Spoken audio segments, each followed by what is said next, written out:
여러분 안녕하세요. 바다소리입니다. 내일로 다가왔어요. 지사님 항소심 선고 기일이요. 많이들 초조하시죠? 저도 그렇고요. 지금 밖에 비가 오는데 빗소리 들리시나요? 내일은 비가 안 왔으면 좋겠습니다. 많은 분들이 지사님 선고 결과를 기다리면서 법원 마당에서 기다리고 계실 텐데 비는 안 왔으면 하는 그런 마음입니다. 자, 이번 재판의 핵심은요.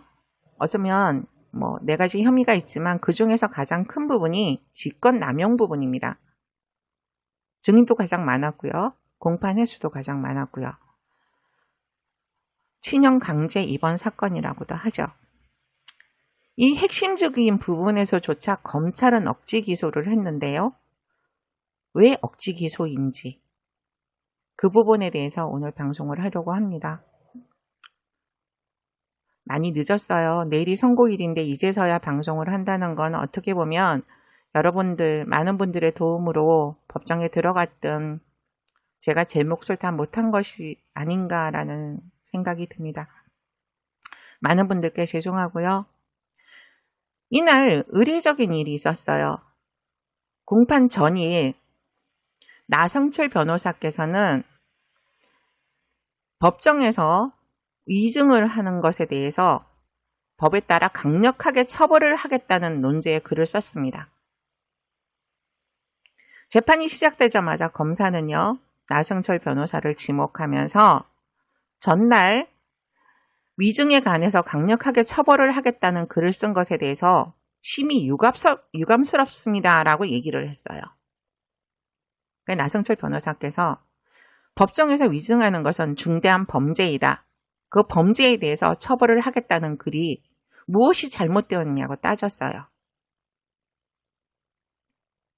검사가 범죄에 대해서 처벌을 하겠다는 변호사를 유감스럽다고 이야기하는 법정. 헌정사상 그런 일이 있었는지 모르겠습니다. 그렇지만 차후에 진행된 재판을 보면요. 검찰이 그럴 수밖에 없었겠구나라는 게 이해가 가요. 본인들이 부른 증인들, 그리고 본인들이 채택한 진술, 채택한 증거가 얼마나 힘이 없었으면 자기들이 증인을 불러놓고 어떻게 진술하라고 미리 이야기가 없었다면 그렇게 말하기는 힘들지 않았을까라는 게 제 생각입니다.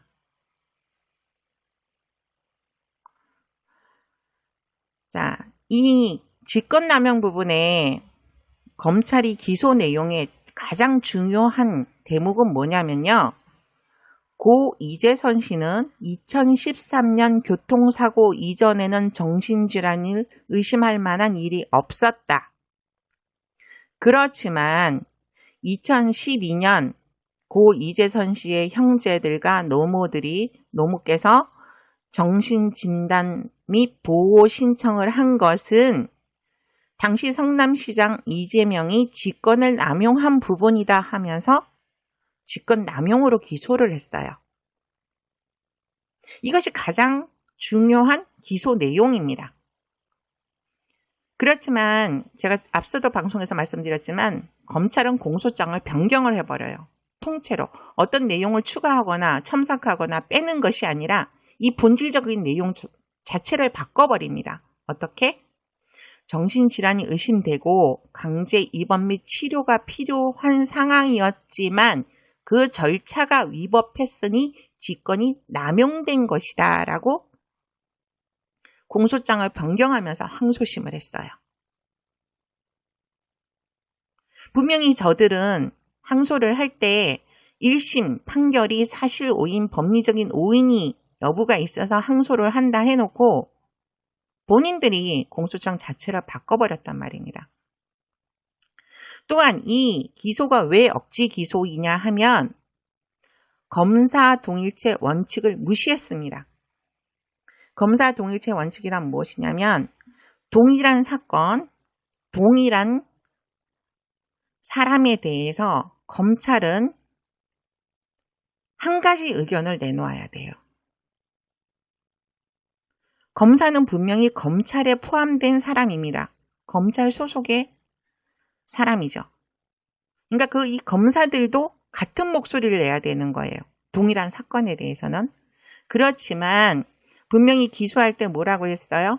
고 이재선 씨는 2013년 이전에는 교통사고 이전에는 정신질환을 의심할 만한 상황이 아니었다 그랬죠. 그렇지만 2012년에 이미 검찰은 고 이재선 씨가 정신 이상이 의심되니 그런 이유로 해서 폭행 사건을 기소 중단한 예가 있습니다. 검찰이 그걸 몰랐을까요? 2018년도 검찰은 2012년도의 검찰의 의견을 무시를 하고 검사 동일체 원칙까지 무시하면서 억지로 기소를 한 거예요. 2012년도 당시에 고 이재선 씨는 노모님 댁을 찾아가서요.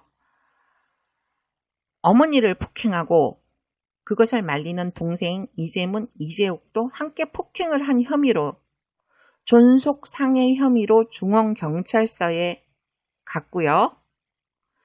경찰 조사를 마친 고 이재선 씨는 존속상해 혐의로 검찰에 기소가 되었습니다. 이 사건을 넘겨받은 검찰은 수사 과정에서 이재선 씨가 노모를 폭행한 상황, 형제들을 폭행한 상황을 보면 정상적인 정신 상태라고 보기 어렵다. 이렇게 판단을 하고요.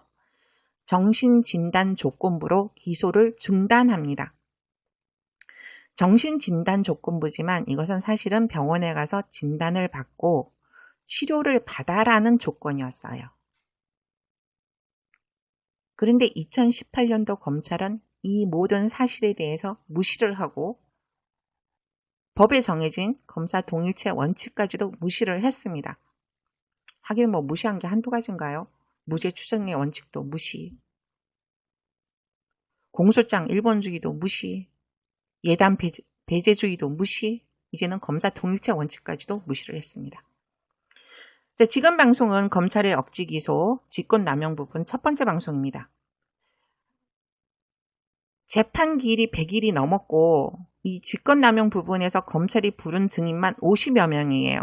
그 중에 물론 안 나오신 분들도 많지만 그러다 보니까 이것을 15분 짧은 방송으로 다 할 수가 없어서 제가 직권불로 나눴어요. 당시 성남시청 공무원, 가족, 그리고 보건소, 그리고 마지막으로 서울대 분당병원, 차병원 등 정신건강의학과 전문의. 그러니까 네 가지로 나누면 너무 여러분들의 시간을 뺏는 것 같아서 가능하면 세 가지 정도로 줄여보려고 합니다. 오늘은 2012년 당시 성남시청에서 근무했던 공무원들 중에서 진술서라고 쓰고 고 이재선 씨로부터 받은 피해를 기술했던 증인들에 대해서만 이야기하겠습니다. 당시 성남시청 공무원들은요. 사실 확인서라고 쓰고 피해 내용을 쓰신 분들이 있고요. 진술서라고 쓰고 피해 내용을 쓰신 분들이 있습니다. 이 두 가지 양식 중에서 진술서라고 쓰고 고 이재선 씨로부터 받은 피해에 대해서 기재를 한 공무원들만 검찰은 증인으로 불렀어요. 그리고 증인으로 나온 공무원들께 뭐라고 묻느냐면 왜 다른 사람들처럼 사실 확인서가 아닌 진술서라고 썼냐고 계속 물어봐요. 지금 사실 확인서나 진술서가 중요한 게 아니잖아요.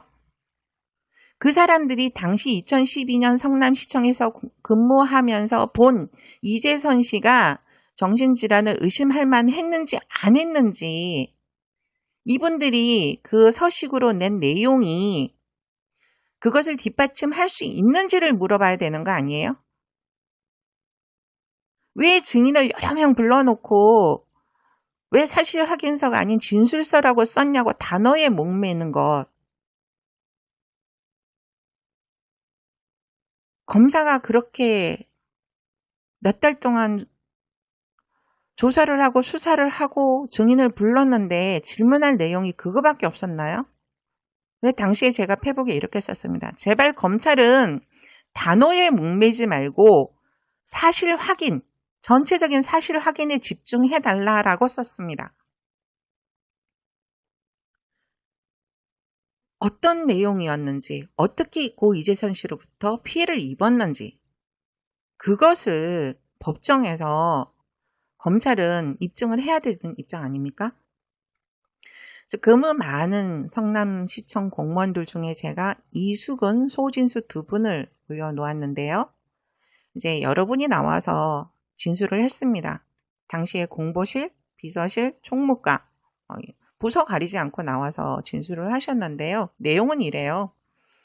고 이재선 씨가 느닷없이 전화를 해서 나 시장 형인데 이렇게 시작을 한답니다. 그리고는 보통은 30분에서 40분 동안 통화를 한대요. 그러면 공무원들이 30분, 40분 동안 유선 전화로 응대를 하다 보면 업무에 막대한 지장을 받을 수밖에 없잖아요. 또한 어떤 분은 뭐라 그러냐면 자기가 살면서 그런 욕은 처음 들었다라고 이야기하십니다. 정신적으로 너무 충격을 받아서 본인이 정신질환에 대해서 알아보기도 했다라고 써놨어요. 또한 비서실에 있던 백전성 씨 같은 경우에는 진술하기에 앞서서 판사님께 2012년 당시에 진단받은 우울증 진단서를 내놓고 진술을 시작하셨습니다. 그럼에도 제가 여러분들을 빼고 이수근, 소진수 두 분을 지금 오늘 거론하는 이유는 이분들이 법정에 나와서 뭐라고 진술을 했냐면 검찰은 조사 과정에서 답을 정해놓고 본인들을 조사했다라고 진술을 했습니다. 이게 당시에 소진수 증인 진술하는 동안 제가 실시간으로 페이스북에 글을 써서 내보낸 내용인데요. 소진수, 경찰 조사를 3시간 반 동안 받았는데 진술서를 누가 쓰라 그랬느냐라고 물었고요. 원하는 답이 안 나오니까 회유를 하고 협박을 하고 또 질문하고 회유하고 협박, 이거를 3시간 반 동안 계속 되풀이를 했답니다. 그러면서 또 뭐라고 얘기를 하냐면 오늘 그 법정에 들어온 그날 그 검사 질문과 같이 특정인을 지목해 주기를 바라는 것 같았다라고 이야기했습니다. 법정에서 검사도 경찰 조사를 한 3시간 반 동안 그 경찰관과 똑같은 태도를 보였던 거예요.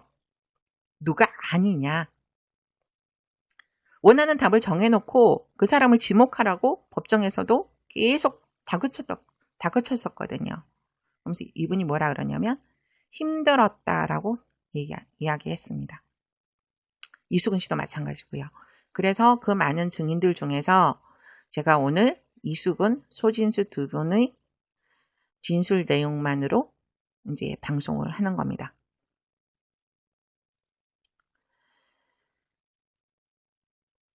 이 사건의 시작된 배경은 지사님 말씀은 이래요. 저는 공직의 청렴함을 지키는 것이 형제 간의 우애를 지키는 것보다 더 중요한 일이라고 생각합니다. 신림동 고시촌에서 지사님께서 법정인을 꿈꾸며 공부하는 분들에게 하신 말씀인데요. 본인의 기본 신조가 이랬기 때문에 사실은 이 직권남용 부분이 생긴 것이고 고 이재선 씨와 형제 간의 갈등이 있었던 겁니다. 나 시장 형인데 라고 전화를 하는 분은 시정에 간섭을 하려고 하고 본인이 휘하에 데리고 있는 공무원들에게 압력을 행사하려고 하는 그 형을 이런 신념 때문에 용납을 못 하셨던 거예요. 그래서 형제 간의 갈등이 생기고 그 갈등이 표면적으로 보여졌기 때문에 형이 정신질환이 롯데 순회백화점이나 새누리당 당사에 가서 정신질환 의심 증세를 보였음에도 지사님을 직권남용 부분 아니냐. 형제 간에 우애가 없어서 형을 일부러 정신병원에 입원시키려 한 거 아니냐라는 말까지 듣게 된 거예요.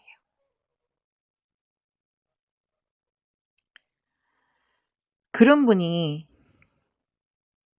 정치를 하면서 꿈꾸는 세상은 이렇습니다.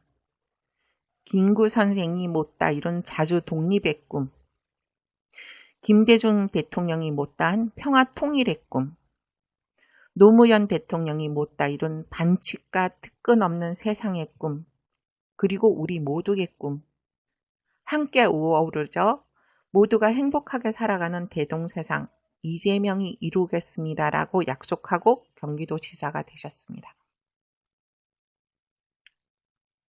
이런 분이 지금 검찰의 억지 기소에 떠밀려서